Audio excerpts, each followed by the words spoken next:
متطوعه في نشاط اصدقاء البيئه. احنا جايين النهارده ان شاء الله نكمل حمله حلوه يا بلدي اللي احنا ابتديناها في شهر 3. رحنا اماكن كتير الحمد لله زي السلطان حسن، زي الجهي يوسفي، زي الازهر. النهارده جايين مسجد صالح طلائع عشان خاطر نكمل الحمله دي.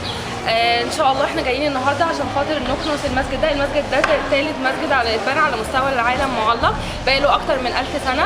طبعا للاسف احنا جايين شايفين حالته عامله ازاي، ما حدش مهتم بيه، فاحنا قررنا ان شاء الله في حمله حلوه يا بلدي ان احنا نهتم بالمسجد ده. ان شاء الله احنا جايين النهارده عشان خاطر نكنس وعشان خاطر هننضف المكان ده، هننضفه من جوه ومن بره، هندهن السور ان شاء الله بتاع بره، سور الجنينه وسور المسجد، وراجعين تاني ان شاء الله بكره هنكمل ان شاء الله هنزرع الجنينه بتاعه المسجد.